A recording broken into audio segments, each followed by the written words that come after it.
The Maha Mantra is the Nam Rupa avatar of the Lord. He's descended into our lives in this form. But if we're not able to fix our mind in that form because it's wandering here and there, then we continue to chant and then apply one of these different techniques. So this is a technique that to absorb one's mind in the beautiful form of Radha and Kṛṣṇa. These meditations are actually given by the great acharyas in our line, like Vishnu Chakravarti Thakur, Rupa Goswami and others. And this particular meditation is given in the ISKCON Deity Worship book, which is called Pancha Pradeep, which is available. So what I want everyone to do, this is like a type of hypnotism, the Maha Mantra hypnotism. And this can be done, you can have someone read this while you're chanting, or again you can record this on a tape recorder and play it very slowly. Because it's a minute description of Krishna's form. And this is called, the acharyas say when one should do this Dhyana, and actually there's a whole section of one book for meditating on Krishna's form. So when we are worshipping the holy name, we're actually worshipping the form of Radha and Kṛṣṇa. So we can meditate on their forms, which are not different from their holy names. So if you can close your eyes and not fall asleep, then chant the holy name. If you can't close your eyes, then keep them half closed, like Madhyam Guru, look at the tip of your nose or between your eyebrows. Keep them half closed, and then I will read this description, which you also can read on the tape and play it back while you're chanting. Because sometimes when you listen to Prabhupada's chanting japa, that's also very nice. Japa tape. Hare Kṛṣna, Hare Kṛṣna. And this is we can make our own tapes to listen to, like these sections. So chant, start chanting, and listen, and try to see. The idea is that we're chanting, moving the beads through our fingers and chanting the holy name, Hare Kṛṣna, Hare Kṛṣna, Kṛṣna Kṛṣna, Hare Hare, Hare Rama, Rama Rama, Hare Hare. And our eyes are peacefully closed, we're not straining our forehead or anything, squinting, we're just like relaxed. And in the center, between our eyebrows, we're trying to see this form of Radha and Shyam. And then we're listening to the description and we're trying to see the form of the Lord according to the part that's being described. So let's start. Shyam Sundar shines like a brilliant dark blue sapphire, black as lamp black, which is the soot on a kerosene lantern. He looks as dark as a mountain of monsoon clouds, yet he's as delicate as a blue lotus. A luminous peacock feather adorns Krishna's black curly hair, which is thick and glossy. On Shyam's head rest ornaments of parijat blossoms, attended eagerly by swarms of bees. And on his ears are fresh flowers hanging over his ears.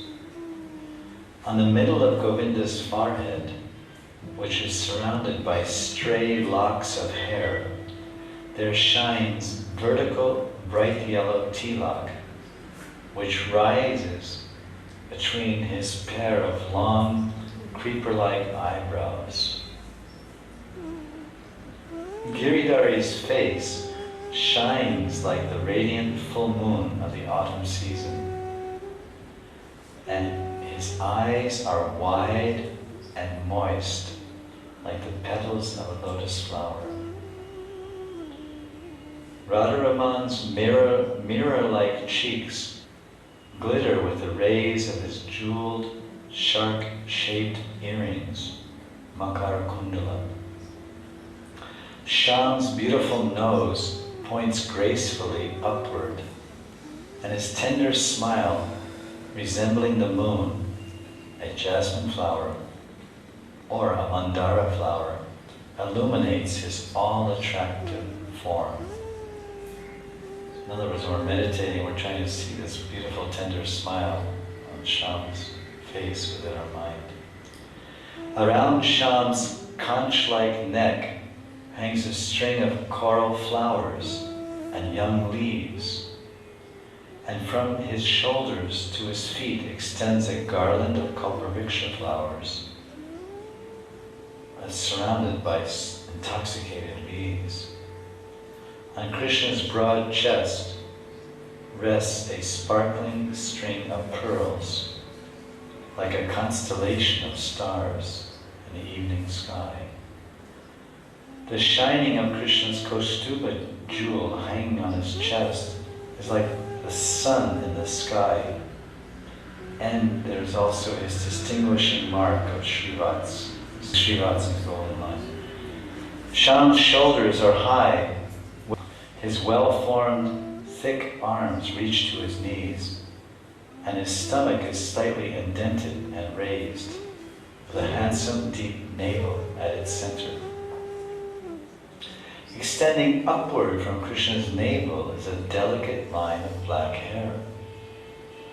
Shyam is decorated with armlets, bracelets, necklaces, anklets, and a golden belt studded with jewels. Various designs are painted on different parts of his body. A yellow cloth encircles Madhava's waist. Shyam has beautiful thighs and knees, charming ankles and feet, more lustrous than polished turtle shells. Shyam's toenails shine like ruby mirrors, and his toes are like leaves with jewels on them. Is everyone seeing Krishna in the mind? On Shyam's pink lotus hands and feet are the pleasing signs of the fish, elephant goad, Ankush, chakra, conch, flag, lotus, thunderbolt, and barleycorn. Shyam's body, which comprises the topmost element of beauty, conquers the attraction of Cupid. Sri Krishna is an ocean of unlimited bliss. From his flute, made perfect by association with his lotus face, arise transcendental ragas as he deftly and effortlessly moves his fingers over the holes. Hearing those ragas from Krishna's flute, all living entities become attracted and stunned. The attractive Braja Gopis, their waists marked with 3 lines, eagerly come to serve Shyam. You try to see these gopis coming on either side of Krishna to serve him. The gopis are swaying with the weight of their broad, heavy hips, and their heads bowed down beneath the piles of their abundant, jet black hair. The desired tree of their bodies, drenched with the nectar of Shyam's flute, sprout goosebumps like flowers blooming on a vine. The ocean of love in the gopis' hearts swells and expands under the influence of Nandanandan's moonbeam smile. The splashing water from those high waves of praying appears as drops of perspiration on the bodies of the gopis as they rush to meet their beloved.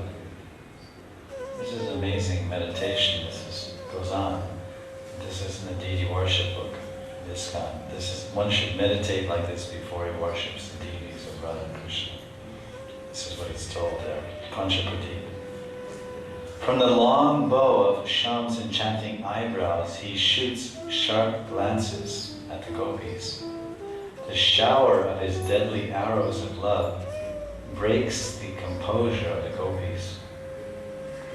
The gopis, however, try their best to suppress the painful trembling afflicting their bodies. They're very eager to drink the nectar of Krishna's incomparable form. So they return his glance by looking at him, deep within one's heart of hearts is the most charmingly beautiful place, Sri Vrindavan Dham. It is completely surrounded by the sparkling Yamuna. And at the Yoga Pit, at the base of a beautiful, effulgent desire tree, Radha and Kṛṣṇa are sitting there. Now, dear mind, listen to me. I want you to meditate on one member of the divine couple.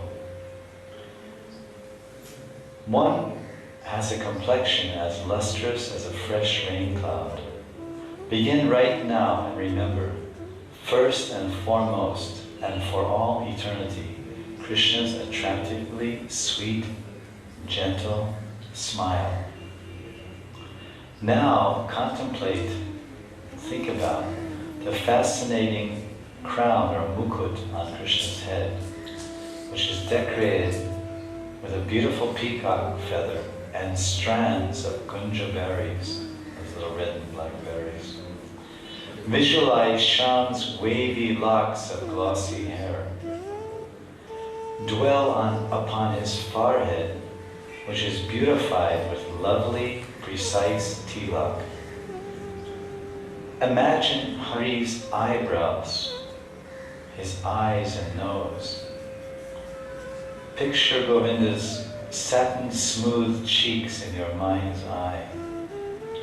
Fix your attention on Govinda's two ears, reflecting the prismatic halo of his swinging jeweled earrings. Remember Krishna's gorgeous ruby-red lips and his sweet, delightful flute. Think about his different facial expressions. Remember Shyam's neck, which is marked with 3 lines. And remember his 2 soft, sloping shoulders. Remember Shyam's 2 arms, encircled with armlets, bracelets, and other nice, intricate decorations. Remember his lotus hands with his petal-like fingers, which are decorated with exotic rings engraved with his own holy name. One of Krishna's rings on his finger is gold, and it says Kṛṣṇa, K-R-S-N-A. He wears a ring like that. Remember Murari's chest adorned with the Kaustubha gem, forest garlands, pearl necklace, and a locket bearing Radha's picture. So he has a necklace around his little oval-shaped part of the necklace, and has a door on it. You open the door and there's a painting of Radharani there. Very beautiful painting, and that sits right on Krishna's heart. So we're meditating on that locket with that picture of Radha resting on Krishna's heart. Remember the radiant aura from the line of Lakshmi, it's called Shrivats, which is upon his chest. Remember the exquisite charm of the short, raised hairs extending from his navel to his chest. Remember Shyamsundar's slender waist, bordered by the fascinating ornament on his hips, which resound with tiny tinkling bells. Remember the shimmering lightning yellow dhoti caressing Hari's handsome broad hips. Remember Krishna's enchantingly strong thighs and his graceful knees, his calves extending to his delightful ankles. Remember the pair of musical anklets above his ankles. Remember his lotus feet and his charmingly soft toes and toenails, which are colored translucent red and white blended tones.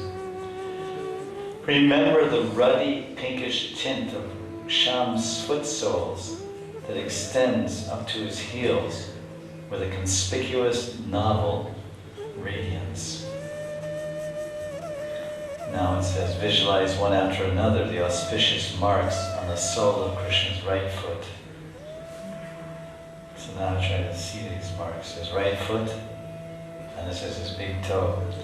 Remember the barley corn mark at the base of Shyam's big toe. Below that barley corn is a chakra, and below it an umbrella.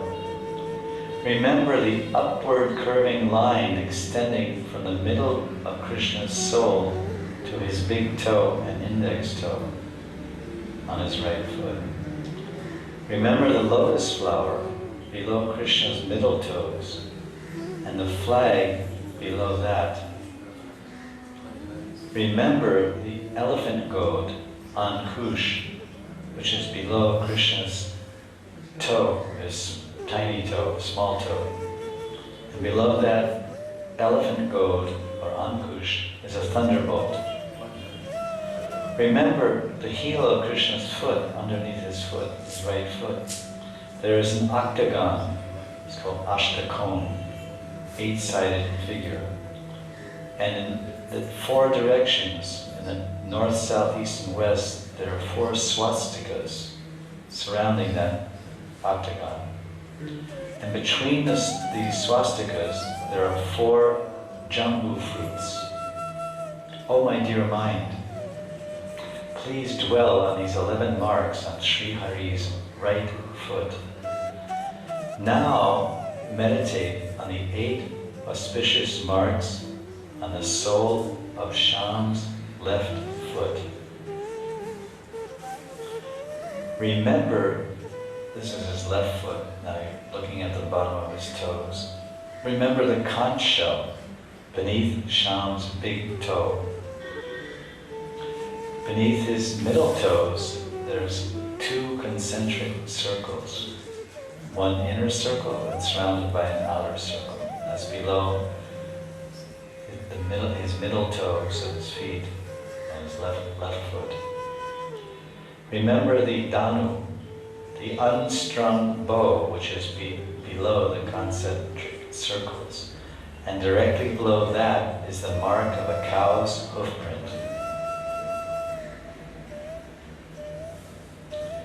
Below that hoof print, in the middle of Krishna's foot, there is a triangle. That triangle on Krishna's left foot is surrounded by 4 kumbhas, water pots. Directly below that triangle is a crescent moon. It's like Shiva's moon, small moon. Finally, on Krishna's heel of his left foot, there is a fish. Now, think about the reddish saffron hue or color of Krishna's foot soles.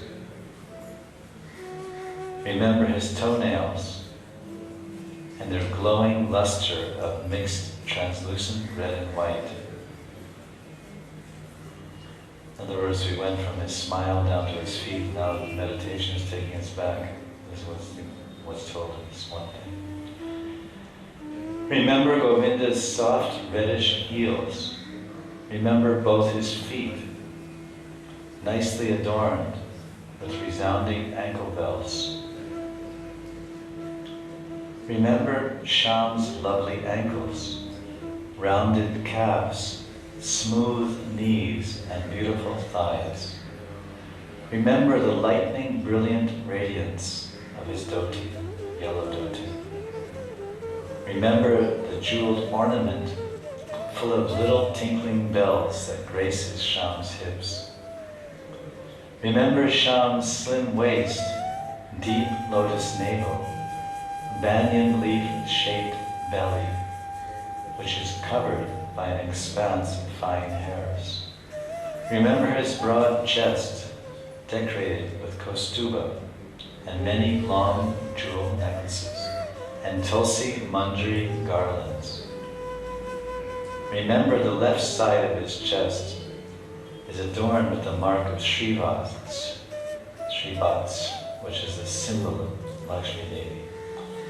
Remember the right side of his chest, which is embellished by some lines or some line of silver hairs. It says a sign of Brahma. Remember his neck, which is marked with 3 lines.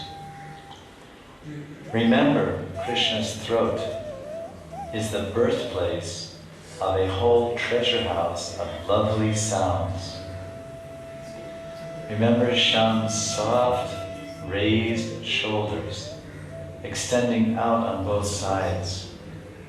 Remember Madhav's fully blossomed arms, decorated with different kinds of ornaments and armlets. Remember Krishna's elbows, which are endowed with a very special type of lustrous effulgence. Remember his 2 hands, which have unique bracelets and ornaments. Remember the auspicious lines of great fortune on his deeply reddish palms. Remember his fingers, which are ornamented with golden rings, and his fingernails, which appear to be row of moons. Then fix your attention on Krishna's lotus face, radiant with different beautiful features, like his dazzling teeth, and his cherry red upper and lower lips, his wide lotus eyes, and his pair of glowing cheeks. Fix your mind on Shyamsundar's fascinating nose. Meditate on his 2 curved eyebrows. Absorb yourself in picturing the tilak design painted with brilliant yellow paste on his forehead. Shyam's ears are decorated with makara kundala, which are dazzling and swinging to and fro. Center your attention on that swinging motion of Shyam's earrings. Contemplate Krishna's jet black hair, full of innumerable naturally wavy curls. Picture in your mind's eye Shyam's most attractive crown, decorated with peacock feathers, red and white gunja berries, and intricately woven flower strands.